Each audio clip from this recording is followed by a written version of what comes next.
Beloveds, let's just see what 3 John 1 2 says to us.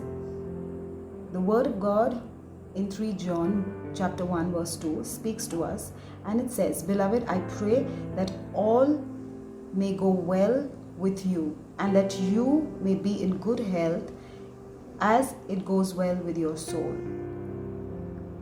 Let me read it from the King James Version. It says, Beloved, I pray that you may prosper in all things and be in health just as your soul prospers. So, according to this scripture, our soul prosperity is of utmost importance, because it's time now that we stop trying to fix everything outside and begin to fix our soul. For so long we have been trying to fix people, we're trying to fix situations, and we have failed miserably. Because at the end of it, it's not about the people, it's not about the situations outside, but it's about your soul. And very clearly the Word of God says that when your soul prospers, everything that's around you will align itself in, and it will fix itself in the right place. You will not have to struggle for blessings, you will not have to struggle for health, you will not have to struggle for relationships and for favors. It will all align itself only when your soul begins to prosper. So when we talk about soul prosperity, one big mistake that we all have been making for so many years is we have complained and murmured. Yes, like the children of Israel, we have complained and murmured, right? And because of the complaining and murmuring, our soul has become discouraged.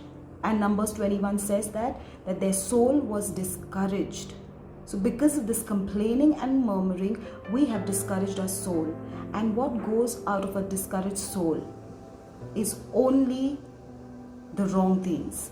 It's only the wrong things, because when your soul is discouraged, you will, like the children of Israel, they started blaming God and they started blaming Moses, their mentor.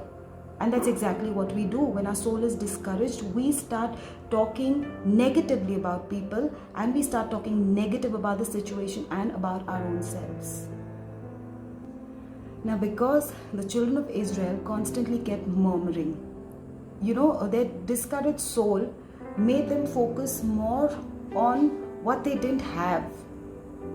And they were completely ignoring the blessings and the miracles. And mind you, they were mighty miracles that God was doing for them. The opening of the Red Sea, the Jordan miracle, the manna from heaven. But still, because they had a discouraged soul, they constantly kept looking at what they didn't have. Right? They told God, they were demanding for meat.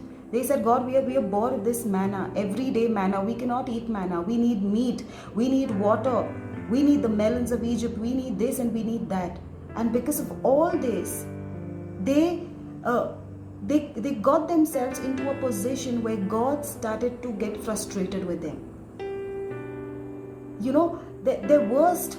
Their worst was coming out.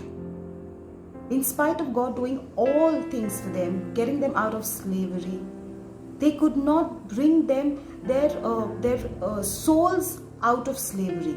It was still being, those wounds that they had while they were in Egypt, they were still fresh. There was no closure on that.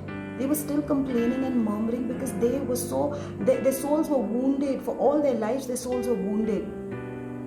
And even in the blessed land, they carried those wounded souls. And throughout the journey, they only cried and complained. And that's the reason they could not experience the blessed land. Beloveds, you are moving to a higher version of your life. You are moving to greater platforms. You are moving to your blessed land. And God does not want you to have wounded souls. Because of the wounded soul, it will cause you to die in the wilderness. And you don't want that. You want to experience God's fullness. You want to experience the fullness of God's blessing and His glory. So let's check our souls and plead the blood of Jesus upon our souls, and stop allowing your souls to be wounded. Now, complaining and murmuring cause severe wounds on our soul. And what happened with the children of Israel? God gave them to the serpents, and venomous serpents bit them, and many of them died in the wilderness. So keep, whatever happens to you, whatever is happening, even right now, whatever we are going through, the lockdown and all those things, a drastic shift in our life, it's all working for your good. God knows it. God knows it. He is the Alpha and the Omega. He knows it all. So I just want you to keep yourself in that place where you are not wounding your soul. So beloveds, I would just exhort you that in all things give thanks to the Lord, praise Him, worship Him, and stop complaining. Because let me tell you, everything is working for your good. When you reach the end of it, you will realize that, oh God, whatever you did was amazing. You did it for my good. Believe that and keep your soul in that excellent place so that God can move you from glory to glory and strength to strength. Stay blessed.